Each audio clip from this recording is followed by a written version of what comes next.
हमारी संस्कृति, हमारे संस्कार सदा रहें हमारे साथ। सब्सक्राइब करें तिलक।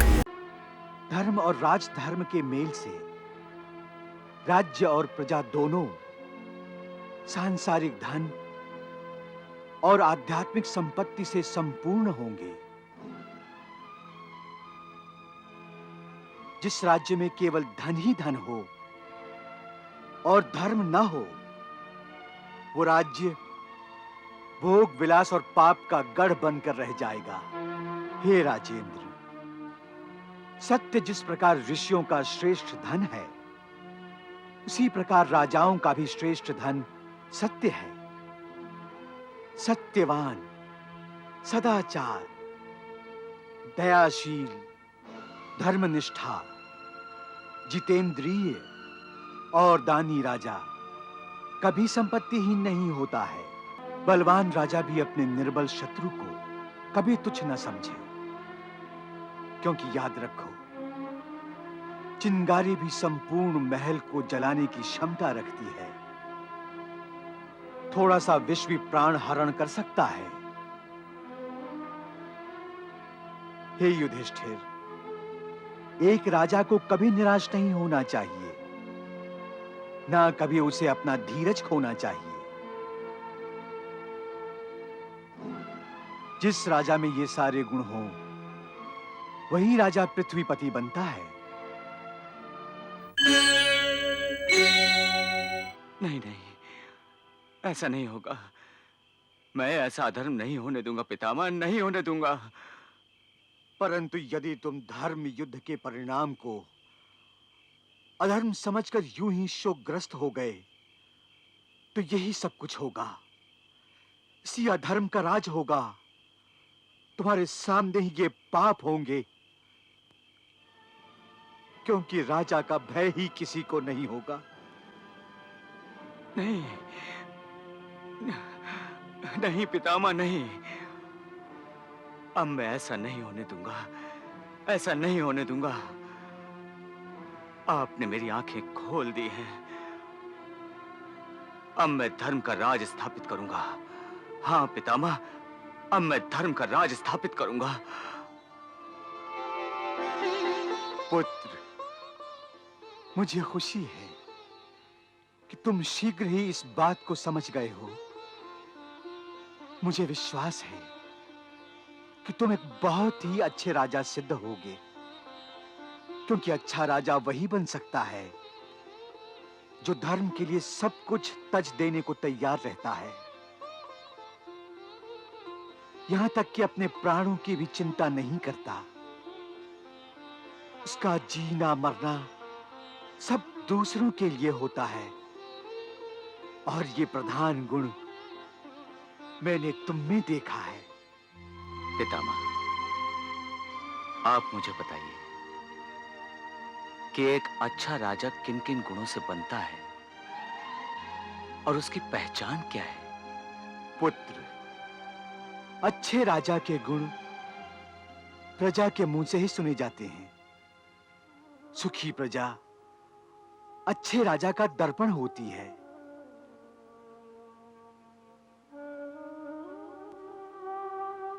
प्रजा का सुख ही अच्छे राजा की पहचान की कसौटी होता है। धर्म सुख का मूल होता है। जहां धर्म नहीं होगा, वहां सुख भी नहीं होगा। पुत्र, एक आदर्श राजा को द्वारिकाधीश कृष्ण की भांति सांसारिक और आध्यात्मिक दोनों कसौटियों पर खरा साबित होना पड़ता है। भगवान श्री कृष्ण के आध्यात्म के प्रकाश के सहारे यदि तुम राजनीति के पथ पर आगे बढ़ोगे, तो तुम्हें और तुम्हारी प्रजा को सुख, शांति, समृद्धि और सफलता सब कुछ मिल जाएगा।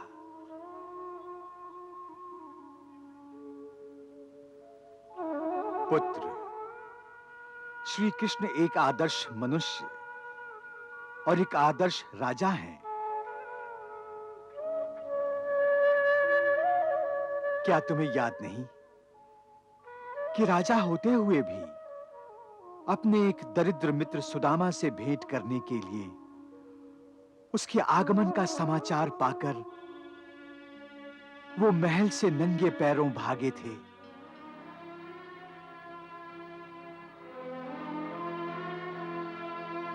पुत्र युधिष्ठिर, धर्म और राजधर्म के मेल से राज्य और प्रजा दोनों सांसारिक धन और आध्यात्मिक संपत्ति से संपूर्ण होंगे। जिस राज्य में केवल धन ही धन हो और धर्म न हो, वो राज्य भोग विलास और पाप का गढ़ बनकर रह जाएगा।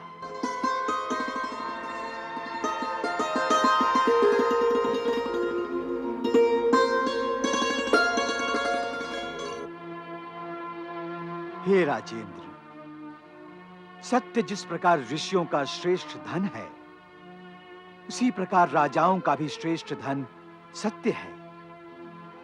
सत्यवान, सदाचार, दयाशील, धर्मनिष्ठा, जितेंद्रिय और दानी राजा कभी संपत्तिहीन नहीं होता है।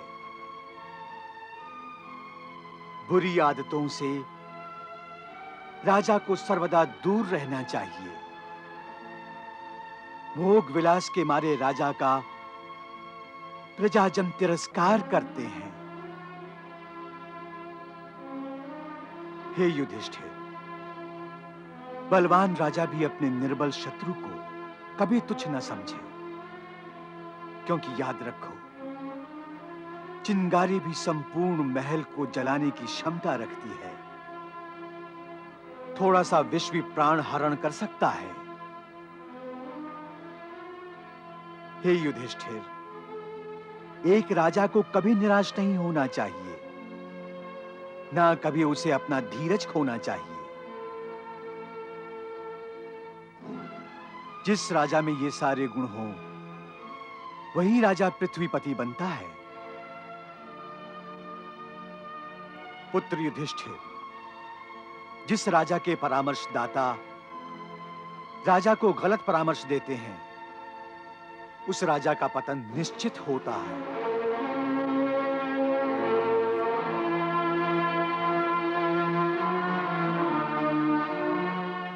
राजा ही प्रजा का नाथ है। राजा के बिना प्रजा अनाथ है।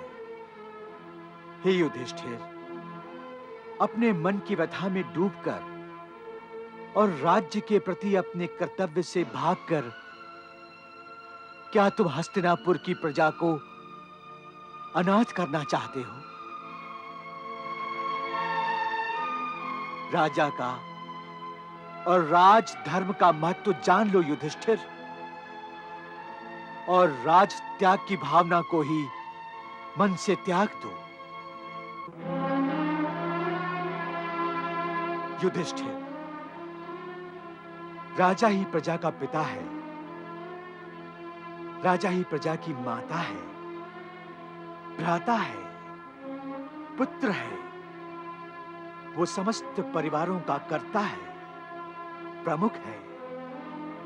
यदि कर्ता ही परिवार से चला गया तो परिवार की क्या दशा होगी? हे युधिष्ठिर, यदि राज्य व्यवस्था और राजा ना हो तो राज्य की क्या दशा होगी? इसका वर्णन गुरु श्रेष्ठ बृहस्पति के शब्दों से सुनो।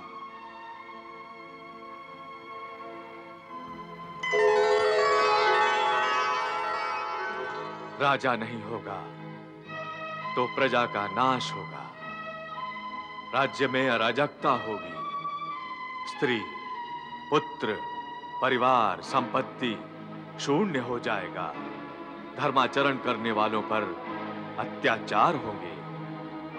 अधर्मों को प्रतिष्ठा मिलेगी। माता पिता, गुरु, आचार्य, अतिथि और बड़े बूढ़ों को अपमानित किया जाएगा। राज्य में हाहाकार मच जाएगा। हाहाकार।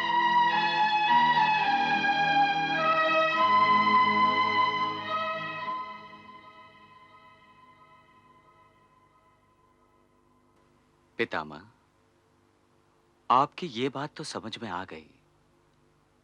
अब आप मुझे ये बताइए कि एक राजा को शत्रुओं से अपने राज्य की सुरक्षा कैसे करनी चाहिए? युधिष्ठिर, ये समझ लो कि कोई मित्र बनता है तो उसका भी कारण होता है, कोई शत्रु बनता है तो उसका भी कारण होता है। पहले शत्रुता के कारण को दूर करने का प्रयास करना चाहिए, और फिर भी यदि युद्ध अनिवार्य हो जाए तो युद्ध से पहले अपने राज्य की सुरक्षा मजबूत करनी चाहिए। कुशल युद्ध नीतिज्ञ राजा शत्रु के राज्य में अस्थिरता का निर्माण करता है, उसके मंत्रियों को भरपूर पैसों का लालच देकर वश में करने का प्रयास करता है।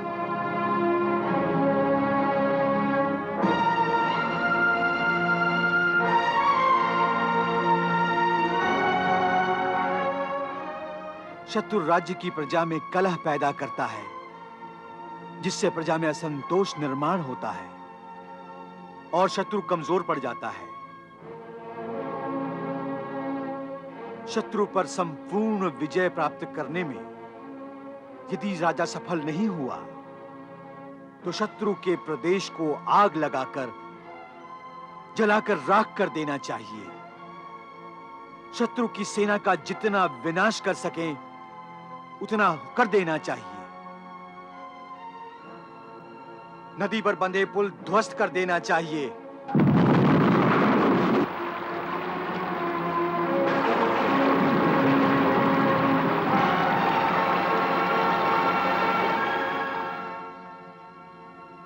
हे कुरुनंदन, शत्रु को इस प्रकार ध्वस्त कर देने के बाद अथवा शत्रु का वध कर देने के बाद ही राजा ऋण मुक्त हो जाता है। शास्त्रों में भी यही लिखा है। वत्स युधिष्ठिर, राजनीति में ना तो दोस्ती स्थायी होती है न दुश्मनी।